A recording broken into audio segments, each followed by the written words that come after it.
Assalamualaikum warahmatullahi wabarakatuh.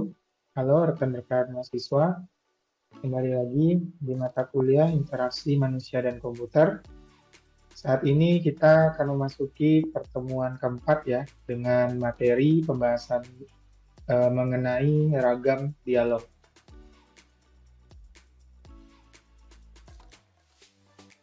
Secara umum, dialog merupakan proses komunikasi antara dua atau lebih orang dalam dialog. Makna harus dipertimbangkan agar memenuhi kaidah semantis dan pragmatis. Sedangkan secara IMK, dialog merupakan pertukaran instruksi dan informasi yang mengambil tempat antara user dan sistem komputer.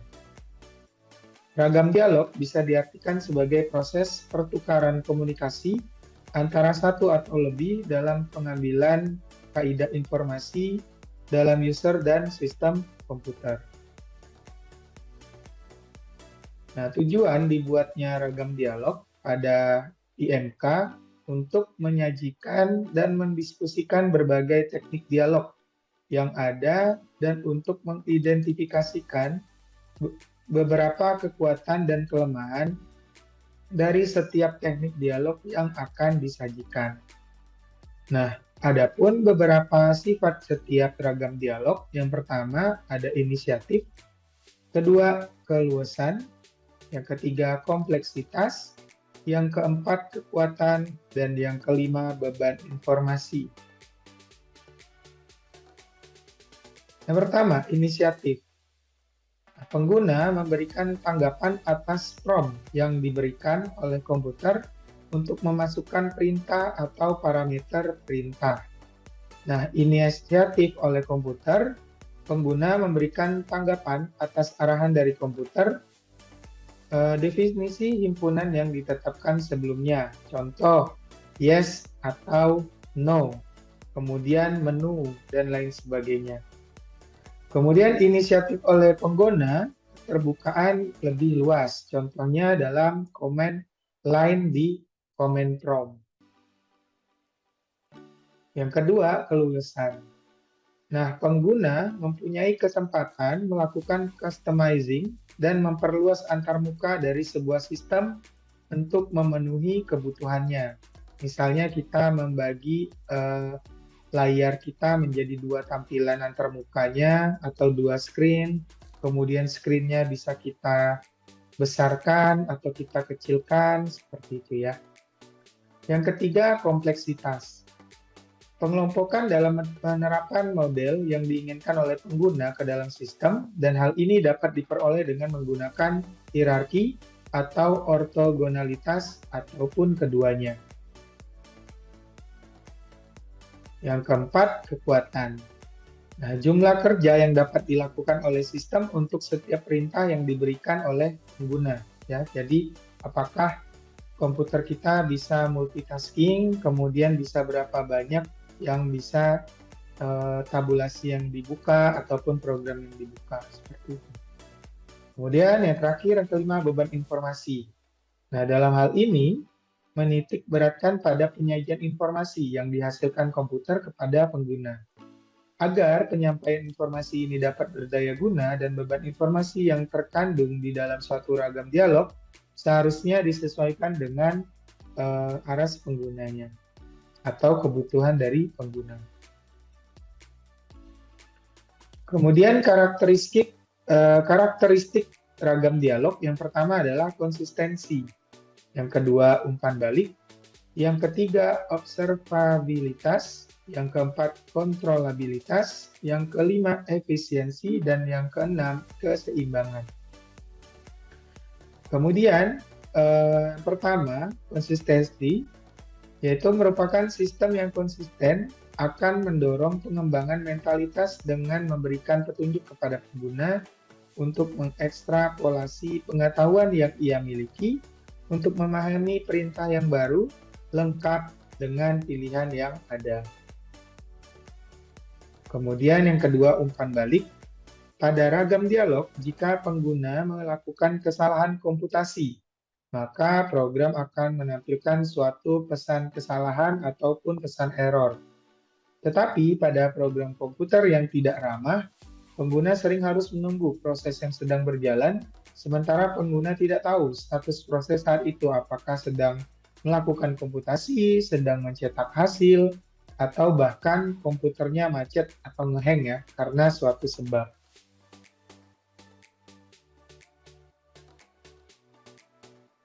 Kemudian yang ketiga adalah observabilitas. Nah, sistem dikatakan mempunyai sifat observabilitas apabila sistem ini berfungsi secara benar dan nampak sederhana bagi pengguna, meskipun sesungguhnya pengelolaan secara internalnya sangat rumit. Kemudian yang keempat, kontrolabilitas merupakan kebalikan dari observabilitas. Dalam hal ini, berimplikasi bahwa sistem selalu berada di bawah kontrol pengguna. Agar hal ini tidak tercapai, antarmukanya harus mempunyai sarana yang memungkinkan pengguna untuk dapat melakukan kendali. Kemudian, efisiensi. Nah, efisiensi dalam sistem komputer yang melibatkan unjuk kerja manusia dan komputer secara bersama-sama adalah throughput, yang diperoleh dari kerjasama antara manusia dan komputer.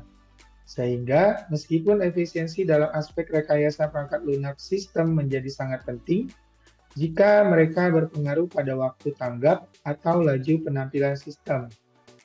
Seringkali perancang lebih memilih untuk memanfaatkan hasil teknologi baru untuk meminimalkan ongkos pengembangan sistem. Sebaliknya, tidak dapat dipungkiri bahwa biaya personal dari seorang ahli semakin meningkat dari waktu ke waktu. Kemudian, keseimbangan. Nah, strategi yang diambil dalam perancangan sembarang sistem manusia komputer haruslah dapat membagi-bagi pekerjaan antara manusia dan komputer secara seoptimal mungkin. Nah, kemudian kategori ragam dialog. Yang pertama ada ragam dialog interaktif. Nah, dalam ragam dialog interaktif ini terbagi juga dari beberapa jenis ya atau kategori. Yang pertama, dialog berbasis perintah tunggal atau command line dialog. Kemudian yang kedua, dialog berbasis bahasa pemrograman atau programming language dialog. Kemudian yang ketiga, dialog berbasis pengisian formulir atau form filling dialog. Yang keempat, sistem menu. Yang kelima, dialog berbasis bahasa alami atau natural language interface. Yang keenam, antarmuka berbasis icon. Yang ketujuh, sistem penjendelaan atau windowing system. Yang kedelapan, manipulasi langsung. Yang kesembilan, antarmuka berbasis interaksi grafis. Nah, adapun yang pertama, dialog berbasis perintah tunggal atau command line dialog merupakan perintah-perintah tunggal yang dioperasikan tergantung dengan sistem operasi komputer yang dipakai. Nah, dialog berbasis perintah tunggal atau command line dialog dapat dikatakan merupakan ragam yang paling konvensional, ya. Kemudian bahasa perintah harus dirancang sedemikian rupa sehingga mempunyai sifat alamiah, yakni mudah dipelajari dan diingat oleh kebanyakan pengguna. Meskipun bersifat buatan, bahasa buatan ini tetap mempunyai struktur leksikal, sintaksis, dan semantik tertentu. Contoh, itu ada DOS, di dalamnya ada perintah dir, delete, format, copy, dan lain sebagainya. Kemudian kalau di Unix dan Linux ada perintah is, p, who, password, dan lain sebagainya. Kemudian yang kedua, dialog berbasis bahasa pemrograman atau programming language dialog. Merupakan dialog yang dikemas sejumlah perintah ke dalam suatu berkas atau file berupa batch file. Nah, dalam keadaan tertentu, penggunaan dialog berbasis perintah tunggal sering tidak memadai, khususnya ketika pengguna harus memberikan sederetan perintah-perintah yang sama setiap kali ia menjalankan program aplikasi tersebut. Dialog berbasis bahasa pemrograman merupakan ragam dialog yang memungkinkan pengguna untuk mengemas sejumlah perintah ke dalam suatu berkas yang sering disebut dengan batch file. Contohnya program assembler, program Pascal, bahasa pemrograman C, kemudian Fortran, ataupun bahasa pemrograman BASIC. Nah, semua ini adalah jenis-jenis bahasa pemrograman. Kemudian yang ketiga, dialog berbasis pengisian formulir atau form filling dialog. Yaitu merupakan dialog di mana pengguna user dihadapkan ke suatu bentuk formulir di layar komputer yang berisi sejumlah pengisian data dan opsi ataupun option yang telah ditentukan.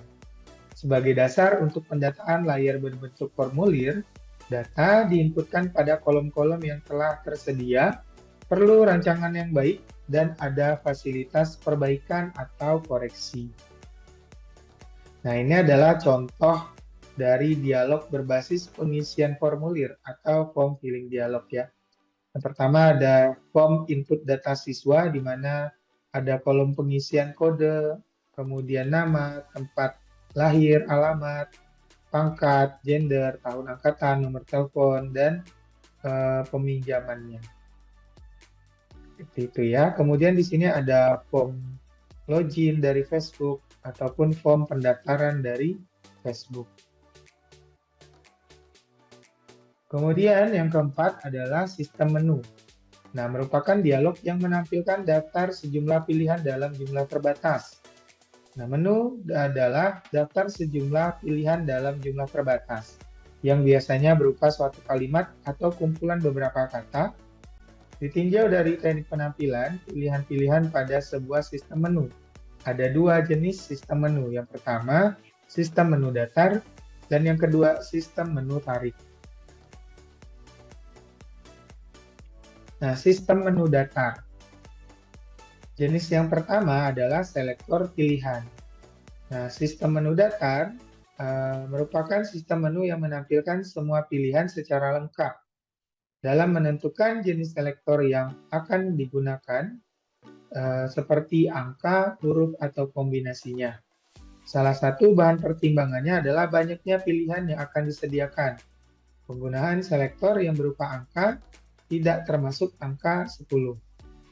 Tetapi jika jumlah pilihan lebih dari 10 buah, penggunaan selektor yang berupa angka kurang cocok, karena pengguna harus menekan 2 buah tombol untuk memilih pilihan dengan nomor elektor 10 atau lebih. Keadaan seperti ini tidak selalu diinginkan bagi pengguna jika menggunakan selektor berupa huruf, karena kita mempunyai 26 huruf alfabet. Jika cacah pilihan lebih besar dari 26 buah, selektor dapat berupa campuran angka dan huruf. Kemudian penggunaan tanda terang atau highlight marker.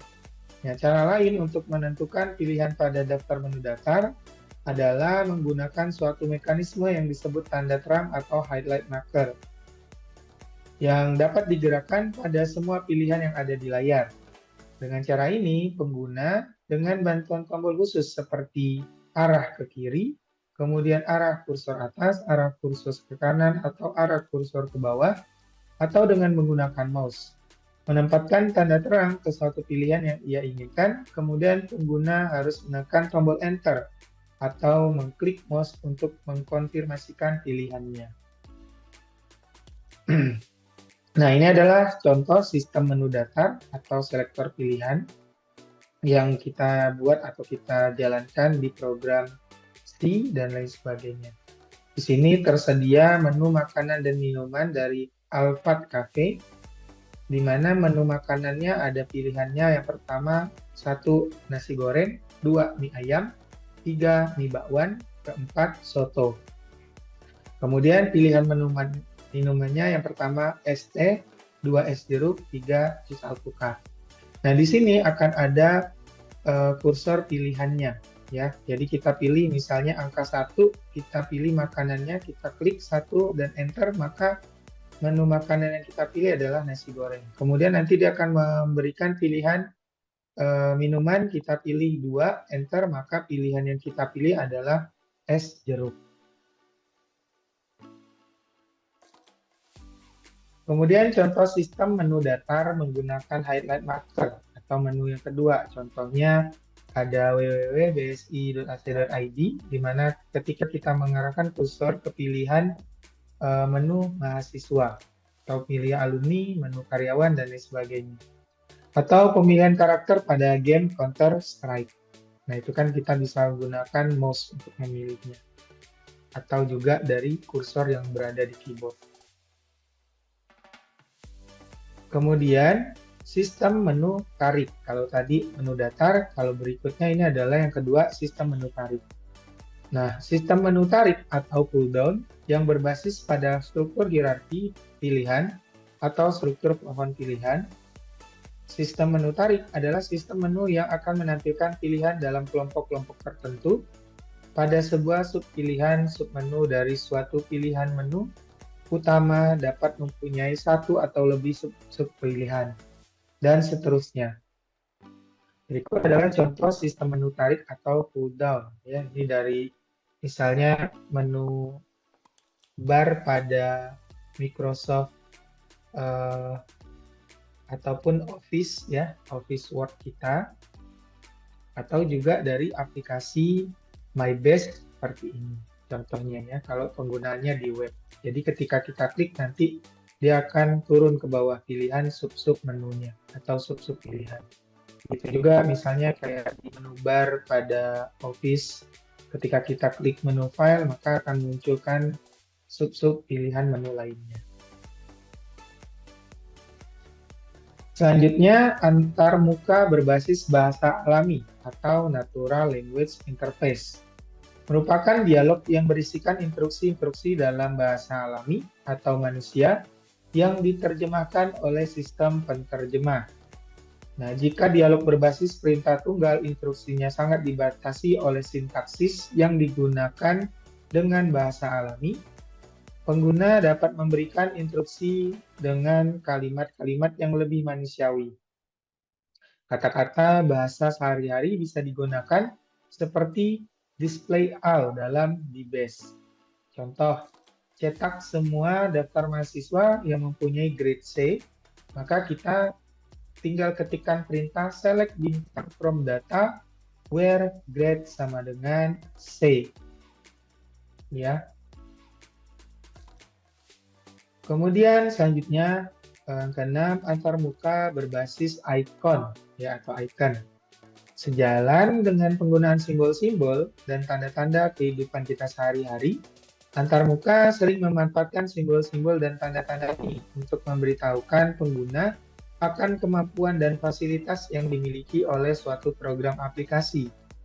Ragam dialog yang banyak menggunakan simbol-simbol atau tanda-tanda untuk menunjukkan suatu aktivitas tertentu disebut dengan antarmuka berbasis icon atau icon-based user interface. Merupakan dialog yang menggunakan simbol atau tanda untuk menunjukkan suatu pilihan aktivitas tertentu. Contoh pada ikon aplikasi di Microsoft Office seperti ini. Ya, di window Office Word, Excel, PowerPoint, dan lain sebagainya. Contohnya, kan ada icon new file, icon folder, icon disket, dan lain sebagainya. Kemudian kalau di aplikasi mobile atau di mobile phone kita, itu ada icon kamera, icon galeri, setelan, tema, dan lain sebagainya. Selanjutnya, sistem penjendelaan. Merupakan sistem antarmuka yang memungkinkan pengguna untuk menampilkan berbagai informasi pada satu atau lebih jendela atau window. Penampilan lebih banyak informasinya. Yang pertama, menampilkan akses lebih banyak sumber informasi, kemudian kombinasi berbagai sumber informasi, kemudian kendali bebas atas sejumlah program, komen konteks, penyajian jamak atau multiple view, dan reminder atau pengingat. Kemudian jenis-jenis window atau jenis-jenis jendela. Yang pertama ada jendela TTY, kemudian yang kedua ada time multiplex windows, kemudian yang ketiga space multiplex windows, Kemudian yang terakhir atau yang keempat non-homogen. Nah, yang pertama jendela TTY. Nah, jendela TTY merupakan jenis jendela yang paling sederhana. Secara sekilas, jenis ini mirip dengan tampilan apa adanya karena jendela TTY hanya terdiri atas sebuah jendela yang mempunyai fasilitas pemindahan halaman atau scrolling secara otomatis pada satu arah saja, yaitu bisa ke atas atau ke bawah saja. Contoh jendela TTY adalah dot prom atau comment prom ya, seperti ini. Kemudian yang kedua, Time Multiplex Windows. Merupakan pemikiran yang mendasari digunakannya istilah Time Multiplex Windows adalah bahwa layar tampilan merupakan sumber daya yang bisa digunakan secara bergantian oleh sejumlah waktu atau sejumlah jendela pada waktu yang berlainan. Jenis jendela ini banyak diterapkan pada editor teks, ya. Contoh kayak Microsoft Access, kemudian Word, kemudian Excel, dan lain sebagainya. Kemudian yang ketiga, Space Multiplex Windows. Nah, dalam Space Multiplex Windows, lebar layar dibagi-bagi menjadi beberapa jendela dengan ukuran yang bervariasi. Dan jenis jendelanya dapat ditentukan berdasarkan ketergantungan antara satu bisa diletakkan di atas jendela yang lain dan apakah masing-masing jendela bisa diubah ukurannya. Contohnya pada perangkat lunak Bravo atau software Bravo, kemudian pada software pengolah kata WordPerfect versi DOS misalnya, WordPerfect versi 5.0 atau 5.1 pada Lotus 123 versi DOS. Kemudian yang terakhir adalah non-homogen. Nah, jendela non-homogen adalah jenis jendela yang tidak dapat dikelompokkan pada jenis jendela di atas. Dua dari beberapa jenis jendela homogen adalah icon dan zooming window. Nah, pada zooming window, pengguna dapat melihat bagian tertentu dari objek yang diamati secara lebih terperinci. Karena jendela ini dapat diperbesar maupun diperkecil sesuai dengan kebutuhan. Menu view untuk zoom in dan zoom out dan berapa persen zoomnya. Selanjutnya adalah manipulasi langsung. Nah, merupakan penyajian langsung aktivitas kepada pengguna atau user, sehingga aktivitas akan dikerjakan oleh komputer ketika pengguna memberikan instruksi langsung yang ada pada layar komputer. Penerapannya, yaitu ada kontrol proses, editor teks, simulator, kontrol lalu lintas penerbangan, perancangan bentuk atau model, dan yang terakhir, computer-aided design. Selanjutnya adalah antarmuka berbasis interaksi grafis.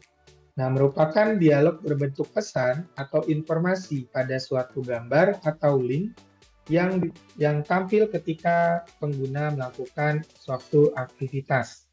Nah, contoh seperti ini ya, ketika kita mengakses Facebook, ada notifikasi pesan masuk, maka akan muncul ketika kita klik, maka dia akan menampilkan tab baru seperti itu untuk menampilkan layar pesannya gitu ya. Baiklah, mungkin itu saja materi pada pertemuan kali ini. Terima kasih atas perhatian kalian. Saya akhiri. Assalamualaikum warahmatullahi wabarakatuh.